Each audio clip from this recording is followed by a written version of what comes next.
Hercules' first labor was to slay the ferocious Nemean Lion, a beast with impenetrable skin. Using his immense strength, Hercules trapped the lion in its cave and wrestled it to death with his bare hands. Unable to pierce the lion's hide with arrows, Hercules used the lion's own claws to skin it, creating an invincible cloak. This labor not only showcased Hercules' incredible might, but also his resourcefulness. For his second labor, Hercules faced the monstrous Lernaean Hydra, a serpent with many heads. Each time he cut off one head, two more would grow in its place. With the help of his nephew Iolaus, Hercules cauterized each neck with a burning torch to prevent them from regenerating. Finally, he buried the immortal head under a massive rock. This labor showcased Hercules' determination and strategic thinking. Hercules' third labor was to capture the Cernaean hind, a sacred deer with golden antlers and bronze hooves. Swift and elusive, the hind was protected by Artemis, the goddess of the hunt. Hercules tracked the hind for a full year, demonstrating incredible patience and endurance. Finally, he captured it without harming the creature and brought it back to King Eurystheus. This labor highlighted Hercules' perseverance and respect for the divine. Hercules' fourth labor was to capture the Erymanthian boar, a giant and fearsome creature that terrorized the countryside. Hercules chased the boar up a mountain, driving it into thick snow, which slowed it down. Using his immense strength, he managed to bind the boar and carry it back to King Eurystheus. Terrified, the king hid in a large jar upon seeing the beast. This labor showcased Hercules' relentless pursuit and sheer power. For his fifth labor, Hercules was tasked with cleaning the Augean stables, which housed thousands of cattle and had not been cleaned for years. Using his wit, Hercules diverted the rivers Alpheus and Peneus to flow through the stables, washing away the filth in a single day.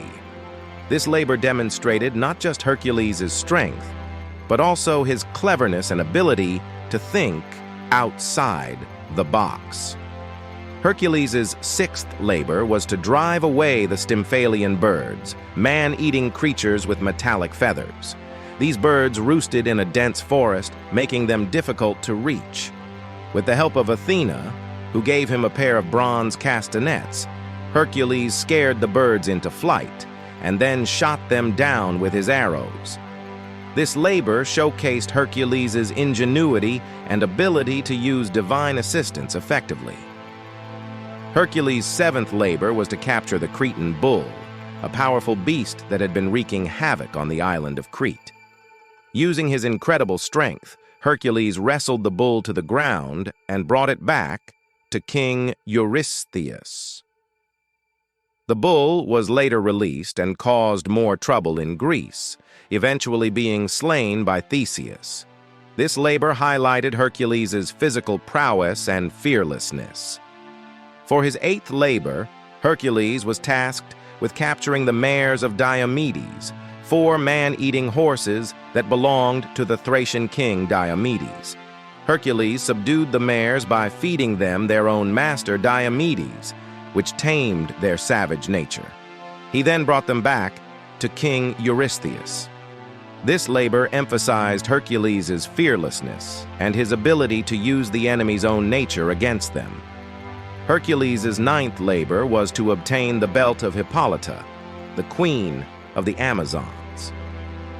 Initially, Hippolyta willingly gave the belt to Hercules, impressed by his heroic deeds. However, Hera, disguised as an Amazon warrior, spread rumors that Hercules intended to kidnap their queen, leading to a fierce battle. Hercules managed to obtain the belt and escape with it, demonstrating his ability to adapt and overcome deceit. Hercules' 10th labor was to retrieve the cattle of Geryon, a fearsome 3-bodied giant. After a long journey, Hercules reached the island of Erythea. He killed Geryon's 2-headed guard dog, Orthrus, and then Geryon himself using his powerful club and arrows.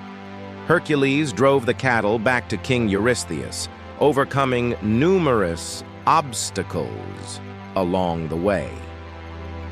This labor showcased Hercules' strength, endurance, and unyielding spirit.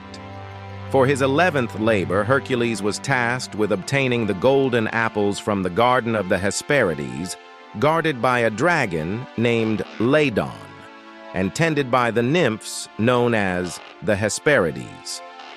Along his journey, Hercules sought advice from the shape-shifting sea god Nereus, and even freed Prometheus from his chains, who in gratitude advised him to seek help from Atlas.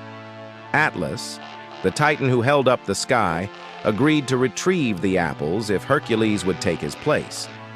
Hercules cleverly tricked Atlas into taking back the sky, securing the golden apples for himself. This labor showcased Hercules' cunning and resourcefulness. Hercules' 12th and final labor was the most daunting, capturing Cerberus, the three-headed guard dog of the underworld. To complete this task, Hercules had to venture into the realm of Hades. With the permission of Hades and Persephone, he confronted Cerberus. Using only his incredible strength, Hercules subdued the monstrous dog without harming it and brought it back to King Eurystheus, who was so terrified that he ordered Hercules to return it immediately. This final labor emphasized Hercules' unparalleled courage and might, concluding his legendary 12 labors. Stay tuned for more timeless myths from Greek mythology.